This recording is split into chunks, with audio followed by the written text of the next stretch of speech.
In order to find out where the treasure might be buried far below ground, the team is trying to locate a flood tunnel and follow it back to the money pit area. They are searching for something that was constructed by humans, and they currently find a board at the water level. They are interested in learning who constructed this structure. A board is discovered at the water level, and researchers or original depositors are searching for something that is out of place in the area. They are searching for anything unusual in the area, and they are searching for something that is out of place despite the current circumstances. Before they begin excavation, they will seize a large board that has been discovered. There is also a beam that is thicker than it is here, but not uniformly thick. With the various blends, Emma will be immensely useful in defining a decade or decades. It is thrilling to think that something here might speak eloquently to what happened here. If the team can confirm that this concrete was made in the 1960s, it would probably mean that it was made by the Restall family. Their efforts to find the alleged flood tunnel that feeds seawater into the money pit could soon pay off. The team discovers a huge beam that is evidence of work by human hands and could represent previously unknown work. In order to solve the mystery for everyone who has come before them, the team is working to locate a flood tunnel and its location in the money pit area. They are also searching for anything unusual in the area and are eager to see what they find.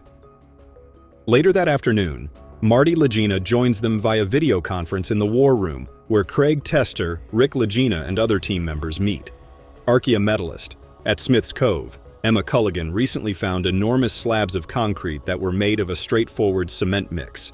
When the concrete was examined with an X-ray diffraction equipment, XRD, it was shown to contain a Portlandite. Thrilled about the discovery and intend to return the artifacts to the lab to find more.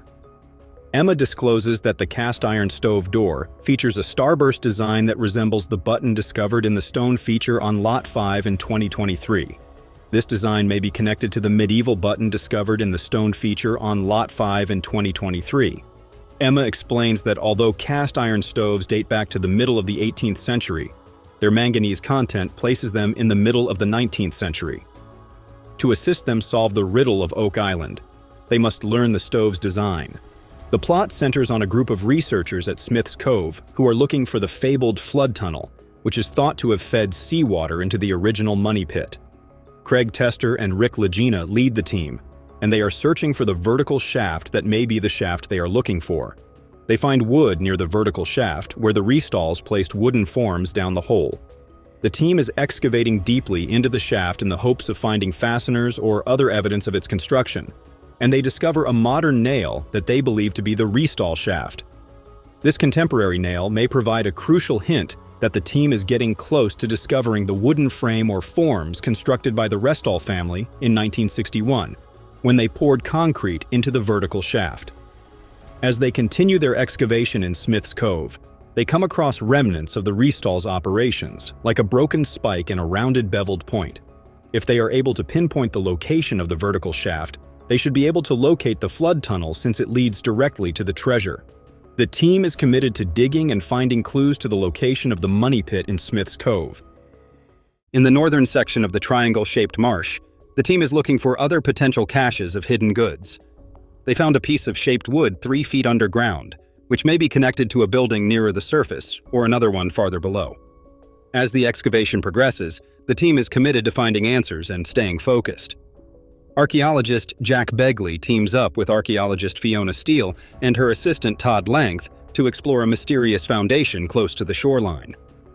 The test pit's goal is to determine whether the gap in the rocks is an entranceway.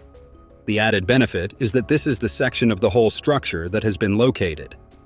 The crew has found man-made mortar that matches soils from more than 100 feet deep in the money pit. Additionally, some portions of the feature, as well as a variety of coins and antiquities from the 14th to the 18th centuries, have been unearthed in the money pit area. A hinge piece that was brought here for a purpose and has been hacked multiple times. While investigating a rock-lined dip at Oak Island that is thought to be a treasure pit, Billy and Rick come across a peculiar concealed stone feature that they think could revolutionize the game. Since it appears to be quite old, the team is thrilled with the discovery and wants to take a break. Billy and Rick are impressed by the circle of stones, which they believe was created when Billy bailed the water out. They don't find any metals, but they found no metals at the paved area or on the stone roadway. This suggests that people may have been on Oak Island earlier than they thought the board they found was cut, and there were loads of wood along the line. One of the features they found was big long strokes with an axe, which could be a candidate for C-14 Fred Nolan, who discovered several uniform lines of wooden stakes carbon, dated to as early as the 1500s, was convinced they were survey markers used to artificially create the brackish bog. The Oak Island team is considering whether they have found a similar stake at a site believed to mark a location where treasure could be buried. However, they don't think it is natural. Rick suggests having Dr. Spooner come out and try to core through the site, but they don't think they should do anything more physically until Dr. Spooner comes in. Craig believes that if people were building something at John Edwards' site, they must be careful when examining it, as it may tell the story of who was there and could be a game changer. Rick has been able to pay off his royalties for the year to Troy and is starting to feel better about this year's haul. Despite beginning his season 2 weeks later than everyone else, he is proud to say that he and his team have been moving along very well and have been working at full capacity. They have their hopper feeder in place and working through their pay dirt steadily. His goal of 1,000 gold ounces for the season is more urgent than ever now that he has a clear path ahead of him with no debts hanging over his head. The failure of last year cannot be repeated, as he failed to meet his goal and barely broke even. Rick plans to put some gold in the safe as the gold prices have shot way up. This is great. I mean, 206 ounces, man, that's awesome. If we just keep going deeper in that, it's just gonna get better. That's the next challenge, right? Yeah. He needs to turn things around this year or find a new career after past failures. Rick commiserates with his other crew members, saying that the past year felt like they were moving dirt around for fun rather than mining for gold. So, yeah. And I know there's a lot more of it out here, right, on this property, so. A few more hauls like this, and their season will go very smoothly. It also eases concerns that their late start in the season would irrevocably destroy their chances of meeting their gold ounce goal. It's barely September, and the weather has turned colder, covering the land in snow and slowing down operations for the Nest crew. This is a warning that the end of the season is around the corner, despite everyone believing they should still be experiencing autumn weather. Rick is upset, as he believes his wash plant, Rocky, should still be running at this time in the season. However, after helping him bring in his biggest gold ounce haul in the season only a week ago, his wash plant, Rocky, has shut down unexpectedly. The weather will not allow for water to run through the machine without freezing and disrupting the equipment. This didn't stop the team, but the more they tried to push the wash plant, the slower it would go. The longer and longer lengths of time it takes to use the wash plant end up costing them more time and money than just shutting it off. Rick comes to the hard decision that Rocky is done for the year, and now all efforts have to be focused on their second wash plant, Monster Red. While Rick understands that striking out on his own is risky, he thought the rewards would be worth it.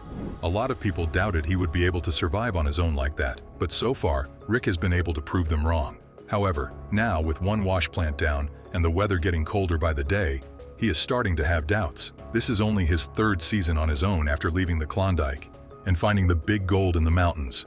Rick has invested a $250,000 deposit to purchase his claims, but the end of the mining season is creeping up, and he still needs 550 ounces to reach his target of 2,000 ounces of gold. Over the walkie-talkies, Rick gets a message asking him to check out a situation the crew is having with water. Rick races down to a massive pond of water where his worker is meant to be smoothing out the area. He tells him that they are going to need to get a pump to remove the water and give them access to the pay dirt below. After digging for over 2 months, the Nest crew are 170 feet down in the Raleigh Valley. We finally got our hopper feeder in, and I paid off Troy his royalties for the year, so that feels really good. This valley is completely filled with water, making it impossible for their equipment to traverse. The high-grade pay in the Raleigh Valley is something that the entire Nest crew is relying on to save this season and career. The 6 feet of water is a huge obstacle that will take time and money to remove,